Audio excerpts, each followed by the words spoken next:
Welcome to Spybrary, by spy fans, for spy fans, with Shane Whaley. Shane dives into the mystery and intrigue of spy books and movies, both fact and fiction, delivering reviews and interviews with authors, historians, intelligence experts, and spy fans. He discusses everything from John le Carre, Len Dayton, Ian Fleming, Tom Clancy, Brad Thor, and many more. If you love spy books and movies, keep listening. This podcast is for you. This is Spybrary.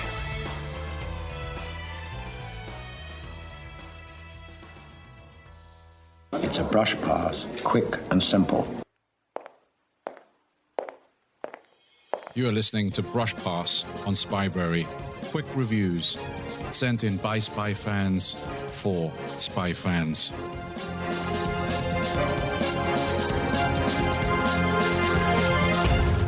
Hello, my name is Bill Koenig, and I run a blog called The Spy Command. And I'm here today to do a brush pass on the passing of Robert Conrad, who died in February at the age of 84, actually just a few weeks short of what would have been his 85th birthday. Conrad was the star of The Wild Wild West, which was perhaps the most unusual take on the spy genre in the 60s, in that it mixed cowboys and spies. It was set in 1870s United States, and James West and Artemis Gordon were two Secret Service agents who reported directly to the President of the United States, Ulysses S. Grant. They had a bit of a Holmes and Watson relationship in that West was the dashing agent, and Artemis Gordon was a bit of the gadget master, also master of disguise. And the two actors, Robert Conrad and Ross Martin, melded very well. They were very smooth together. And one thing that set the show apart was Robert Conrad did a lot of his own stunts. Apparently not all of them, but enough that it was very impressive. And one sort of trope of the show would be James West taking on a whole room full of thugs all at once in these very elaborately choreographed fight scenes. There's now a term that kind of describes the show.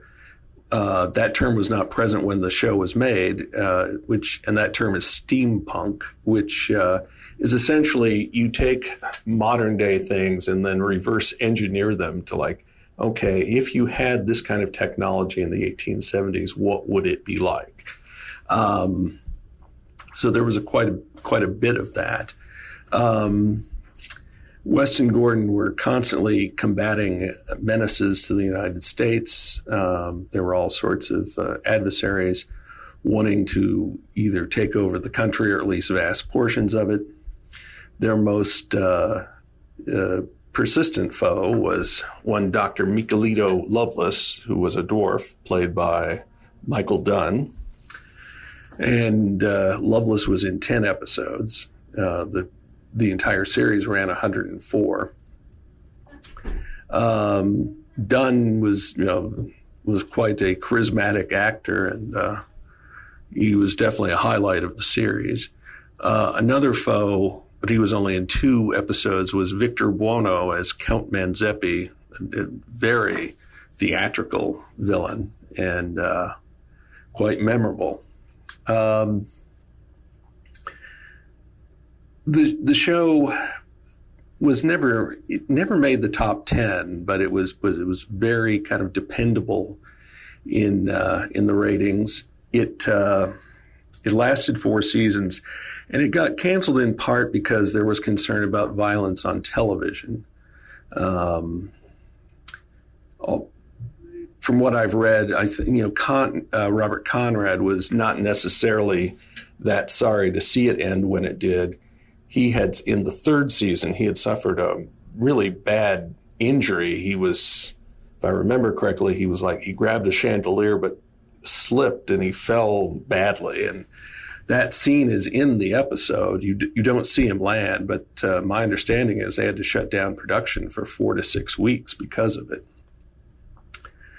In a decade later, in 1979, there was a TV movie, The Wild Wild West Revisited, and Conrad and Martin it was as if they had never stopped playing the roles. They picked it right up. But one problem with The Wild Wild West Revisited was it was much more comical than the original series. And for me, that kind of, that lessened the impact. In that TV movie, we had Dr. Michelito Lovelace Jr., played by Paul Williams. Michael Dunn had died in, I believe, 1973 or 4. And there was one more Wild Wild West TV movie called simply More Wild Wild West.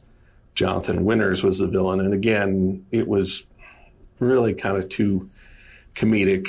Ross Martin died in 1981 of a heart attack. He had heart problems in the 4th season of the original show, and in fact was replaced by a series of guest agents while he was recuperating. Once Ross Martin passed away, there wasn't a whole lot of interest in trying to revive the Wild Wild West again, at least not with Robert Conrad. There was, however, a less than great 1999 movie with Will Smith and Kevin Kline. But it cost a lot of money, it did okay, but no one was interested in continuing on with that particular franchise. So we really haven't heard anything from the Wild Wild West since. Robert Conrad, though, kept busy. He was in a variety of series. One of his better ones was called Black Sheep Squadron, where he played a character based on a real-life World War II hero. But he was very busy for a long time. In recent years, he had had some health issues, but I remember sometime in the last 10 years, there was some kind of tribute to him. I saw part of it on a video on YouTube, and they had shown all these video clips, and he just got this very rousing standing ovation when he came out. So basically, his passing kind of brings an end to that era. In recent years, there have been a couple of other passings. One was Bruce Lansbury. He was producer for most of the show. He came aboard in the 2nd season. Bruce Lansbury was the younger brother of Angela Lansbury. There had been a lot of producer churn up till he came along, and he saw it through the rest of the way. Bruce Lansbury also went on to be a producer for a season or so of the original Mission Impossible series. He died in 2017. And then in 2019, there was a writer for the show named Henry Sharp who died at the age of 106. He wrote some episodes. Starting in the 2nd season, he was the story consultant, meaning he lined up writers, probably rewrote scripts, and still continued to write his own scripts. Like I said, he passed away at 106. That's an amazing run by any standard. So, but Robert Conrad's passing here recently really does bring it to an end. Just a remarkable series, and I don't know how many Spybrarians have watched The Wild Wild West, but if you get a chance, you might want to check it out. So anyway, thanks very much for listening, and I'll talk to you later. Bye.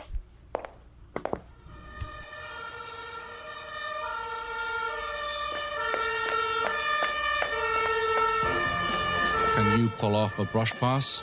Send in your review to shane@spybrary.com.